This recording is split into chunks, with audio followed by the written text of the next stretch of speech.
quit serving beer on school day so the kids could come in and have sandwiches. But otherwise, he had a little sign on the bar that said, Wendy's, free beer tomorrow. And he had a deal with the electric company that they never saw him sign off.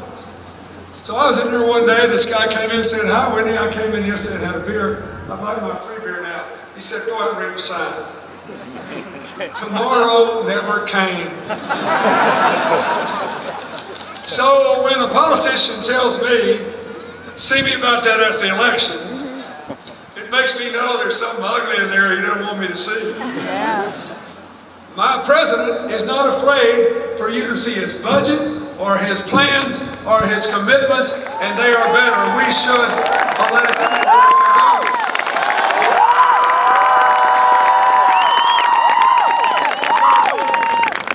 This will tell you all you need to know about this election. Governor Romney says if he is elected, people will be so elated. I'm being serious now. That the economy will produce 12 million jobs in the next 4 years. Now, I am sure it's just a coincidence. Or maybe he forgot. Because as President Obama has told us, there's this great public health epidemic, this virus sweeping across America, causing a condition known as Romnesia. And the virus is so rampant that anybody's vulnerable to getting a little of it. So maybe just caught a little piece of Romnesia. But what he forgot to tell you is this. Just a few days before that 12 million jobs promise was made, an independent business forecaster, Moody's Analytics, said to all of us that we will get 12 million jobs in the next 4 years if we just don't mess up what the president has already done.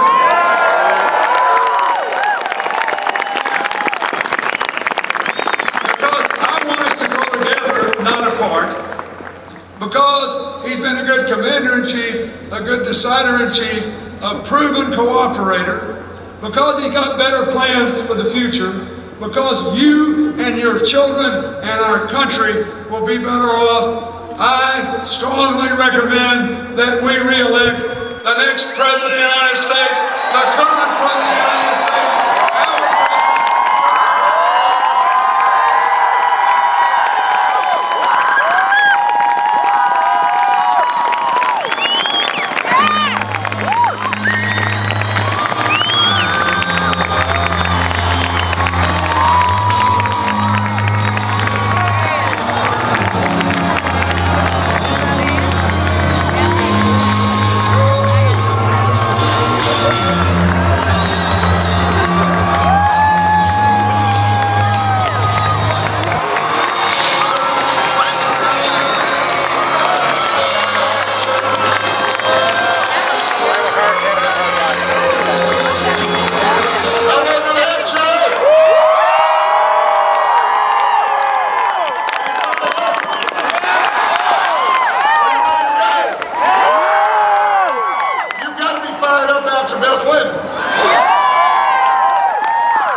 Stuff.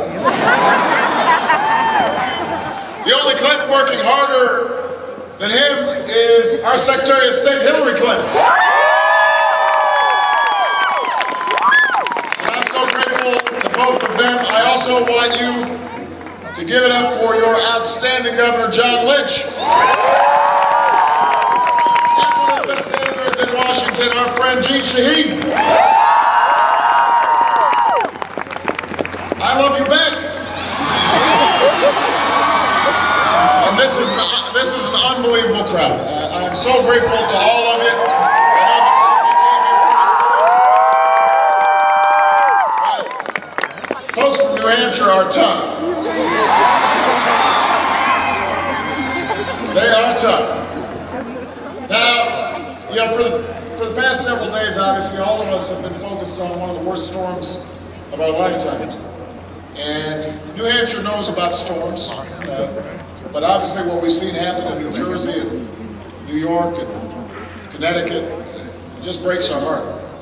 We can only imagine what families are going through who've lost loved ones in the storm. Our hearts and prayers go out to them.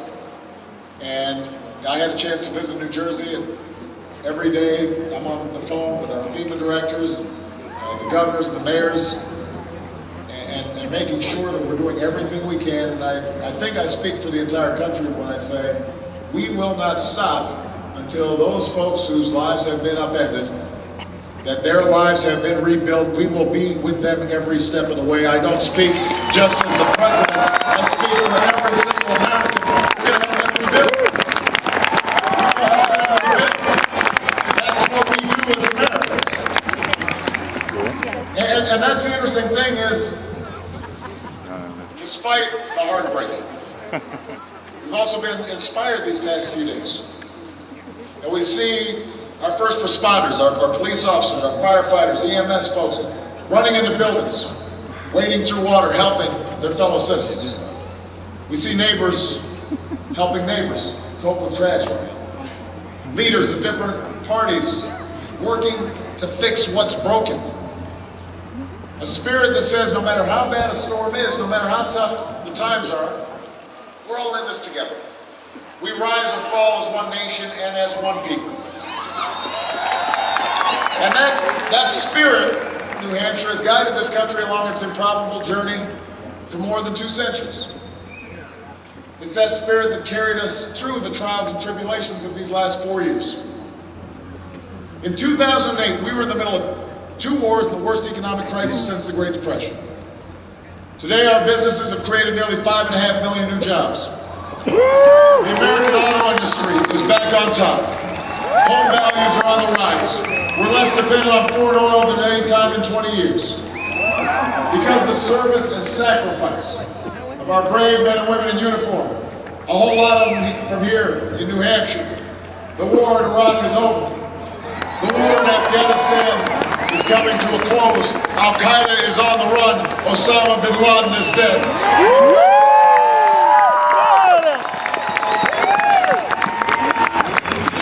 We've made real progress these past 4 years, but in New Hampshire we're here because we know we've got more work to do.